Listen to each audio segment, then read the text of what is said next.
স্থলপদ্ম গাছে September October মাসে গাছ ভর্তি করে ফুল পেতে জুলাই মাসে বর্ষাকালীন সময়ে কোন পরিচর্যা করতে হবে চলুন জেনে নেওয়া যাক ছোট্ট একটা ভিডিও থেকে। আমি সঙ্গে রয়েছি বিশ্বজিৎ, আর আপনারা দেখছেন আপনাদের প্রিয় চ্যানেল বিপ্র গার্ডেন।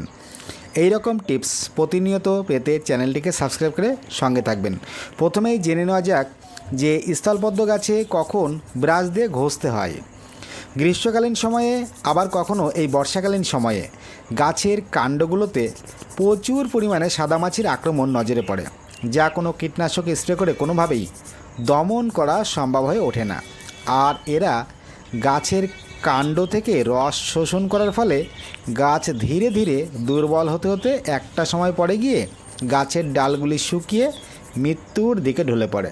তাই এই সাদামাছির হাত থেকে রেহাই পেতে 1 লিটার জলে 1 চা চামচ পরিমাণ যে কোনো হ্যান্ড ওয়াশ নতুবা ডিশ ওয়াশ ভালো করে মিশিয়ে তার সঙ্গে 1 চা চামচ ডেটল আর 5 ml পরিমাণ নিম তেল কিছু সময় দিয়ে ভালো করে মিশিয়ে নিয়ে ব্রাশের সাহায্যে যেখানে যেখানে এই সাদামাছির আক্রমণ নজরে পড়বে ভালো করে ব্রাশ দিয়ে ঘষে দিতে হবে, তবেই এদের থেকে রেহাই পাওয়া যাবে।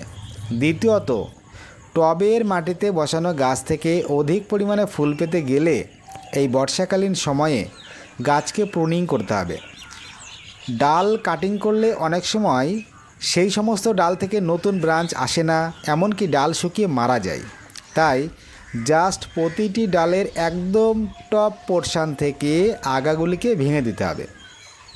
তাহলে 4 থেকে 5খানা বা তার বেশি নতুন ব্রাঞ্চ খুব সহজেই পাওয়া যাবে এবং একটিও ডাল শুকিয়ে নষ্ট হওয়ার কোনো প্রকার ভয় থাকবে না।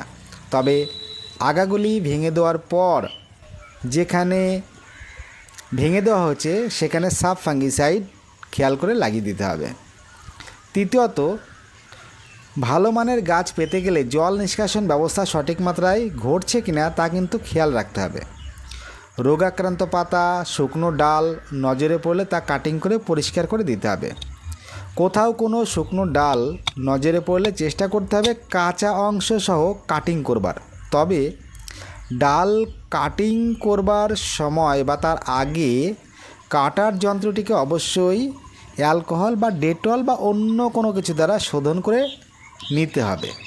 তারপর কাটিং স্থানগুলিতে সাব ফাঙ্গিসাইড ভালো করে লাগিয়ে দিতে হবে।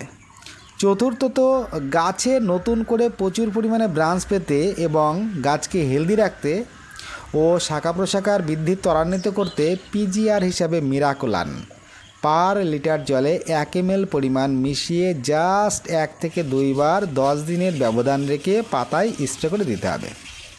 পঞ্চমত, এই বর্ষাকালীন সময়ে মিডিয়াতে খাবার হিসাবে 8 থেকে 10 ইঞ্চি টবের জন্য কিনারা বরাবর মাটি কোনো রকম হালকাভাবে খুঁড়ে নিয়ে 1 চা চামচ পরিমাণ মিউরেট অফ পটাশ, 1/2 চা চামচ পরিমাণ সিউইড দানা, 1/2 চা চামচ পরিমাণ এপসাম সল্ট, 1 চা চামচ বা 2 চা চামচ পরিমাণ ডিমের খোসার গুঁড়ো সমান পরিমাপে দিয়ে মাটির সঙ্গে মিশিয়ে জাস্ট জল দিয়ে একটু ভিজিয়ে দিতে হবে। আর মাটি ভেজা থাকলে বা অতিরিক্ত যদি ভেজা ভাব নজরে পড়ে সেই ক্ষেত্রে জল দেওয়ার কোনো প্রয়োজন নেই।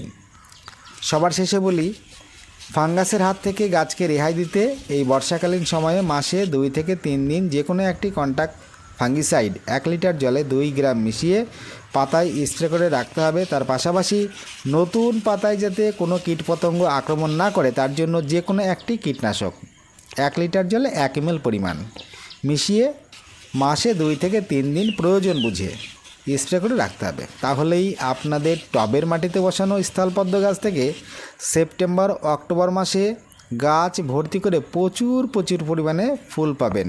সবার শেষে আবারও বলবো, এই রকম তথ্য এবং টিপসমূলক ভিডিও প্রতিনিয়ত পেতে চ্যানেলটিকে সাবস্ক্রাইব করে সঙ্গে থাকবেন। তবে ভিডিওটি লাইক ও শেয়ার করতে ভুলবেন না। পরের ভিডিওতে আবার দেখা হচ্ছে, সঙ্গে থাকুন। নমস্কার।